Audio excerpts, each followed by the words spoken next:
Hello, you're watching Eye on Africa. I'm James Creedon. Here are the headlines this evening. Confusion and impatience in Zimbabwe after Monday's crucial election, with rival sides each saying they're winning.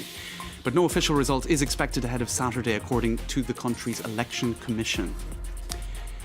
And he returns to the Democratic Republic of Congo on Wednesday after over a decade in exile. Jean-Pierre Bemba has announced he intends to run for the presidency. This after he was acquitted of war crimes by the International Criminal Court last month. And we'll bring you a report from Equatorial Guinea, where a sudden drop in fuel prices has seen the oil exporting nation thrown into an economic crisis. Hello and thanks for watching. Impatience is growing in Zimbabwe as vote counting is still underway, a day after the country held its first presidential election without Robert Mugabe. Zimbabwe's Electoral Commission said earlier that final results may not be known before this weekend, but each side is already hinting at victory. Clément Bonnereau has the latest. Zimbabweans will have to wait a little longer. The country's Electoral Commission said results from Monday's presidential, legislative and local elections were still being collected. I would like to appeal to you to bear with us for the simple reason that these are harmonized elections. We have 3 tiers of elections. We have 3 methods of transmission of these results, and that we're doing the best that we can, and we will try to the best of our ability to speed up the process. Impatience is growing in Zimbabwe as the 2 leading presidential candidates, Emmerson Mnangagwa of the ruling ZANU-PF party and opposition leader Nelson Chamisa, have both hinted at victory. Tendai Biti, a former finance minister and senior opposition official, said earlier that Chamisa had won the election. He also accused authorities of deliberately delaying the publication of results. We are, however, seriously concerned about evidence of interference with the people's will that is being displayed by the authorities. Earlier on Tuesday, Zimbabwe's Electoral Commission said there had been no cheating during the election. Members of the opposition and several NGOs, however, have questioned the Commission's independence. The Zimbabwe Election Support Network saying there had been executive interference in key electoral processes. NGOs and members of the opposition say they're working on a court application to force the Electoral Commission to release results. The Commission, however, warned earlier on Tuesday that final results may not be known before the 4th of August. 40 African migrants who had been lost at sea for 5 days before being rescued by a Tunisian commercial ship are to be taken in by the Tunisian authorities. The ship had been blocked from docking in the Tunisian port of Zarzis for 2 weeks before the authorities made an about turn on Saturday. The African migrants, 5 of whom are women, had set off from Libya bound for Europe before becoming lost at sea. Our team in Tunis sent us this report. Tunisia's Prime Minister announced over the weekend that they had given the green light for the boat to dock in the southern port of Zarzis due to humanitarian reasons. This follows 2 weeks of debate over which country would welcome the migrants. Meanwhile, Tunisia's Red Crescent said that they have been providing food and medical care to those on board. The NGO also says that they have prepared shelter for the migrants when they land in the country, located in the town of Medellin. Officials claim that the delay was due to a security screening process. The Tunisian government has refused to become a platform for migrants on the request of the European Union. Algeria, Morocco, and Libya did the same. So this boat was kind of a surprise for Tunisian authorities, given the fact that there are 2 pregnant women and the conditions on board are poor. The government had to accept the boat as an act of humanity. Tunisia accepting the migrants may be seen as setting a precedent for Tunisia accepting a role hosting, screening and processing migrants on behalf of the EU, following a plan of the EU revealed last month which put pressure on North African countries to do so. So far, Tunisia has publicly insisted that it will not play a role hosting and processing migrants on behalf of the EU. The EU, which is overseeing an election monitoring mission in Mali, pressured Bamako on Tuesday to present a complete list of polling stations where voting could not go ahead. The counting of ballots continues after Sunday's election, with President Ibrahim Boubacar Keïta facing 23 other candidates in his bid for a second term.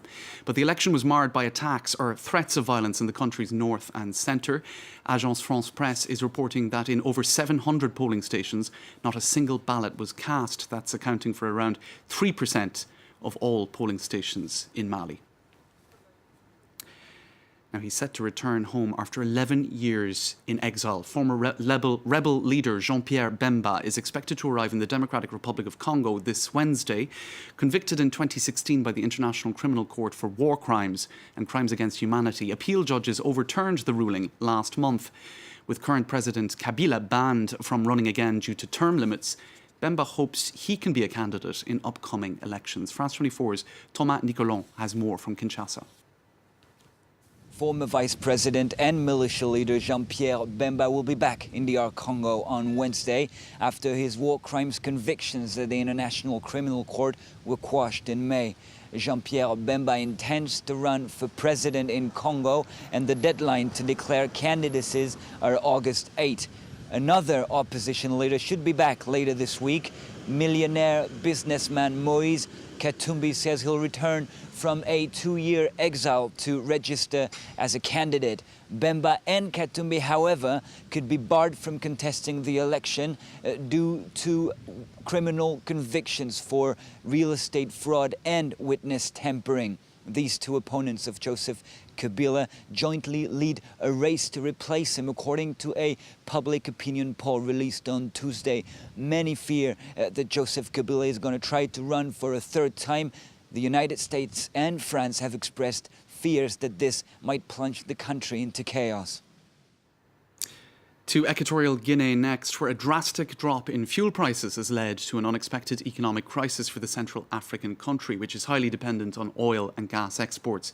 Companies across the country are shutting down or laying off workers. Negotiations are underway with the IMF, and several multi-party dialogues have taken place in a bid to overcome an economic and political impasse. Indira Ayuk and Stephen Noah have more. A shabby building, fittingly symbolic of the extent of the country's crisis. Here, we are in the heart of Malabo, the capital of Equatorial Guinea. This part of the city did not benefit from the boom in the fuel sector in the 1980s. The decline in fuel prices over the last 3 years has made the situation even worse.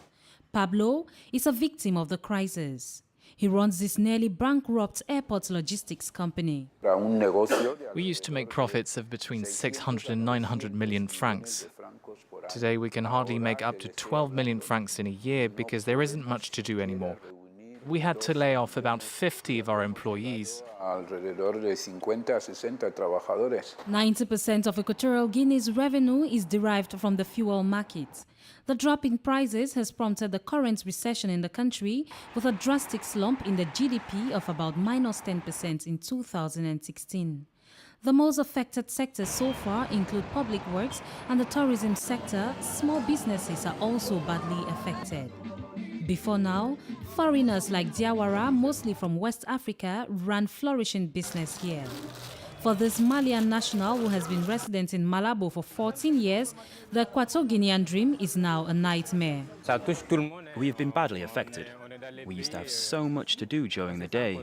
We had clients coming in and out. Today, it is no longer the case. We had to cut prices. But things are still difficult. The tension and general socio-political hardships motivated the Obiangema regime to call for national talks with the opposition, which up to now was not able to operate freely in the Central African country. The country's prime minister has used his willingness for dialogue with the opposition as leverage in seeking help from foreign investors. I can confirm that the International Monetary Fund is working with us on this project. They are impressed with our economic discipline. The IMF is looking to get the best in terms of governance from Equatorial Guinea. This is, however, a risky bet for a regime which has not been transparent in the past. All right, that brings us to the end of this edition of Eye on Africa. Thanks for watching. Do stay tuned.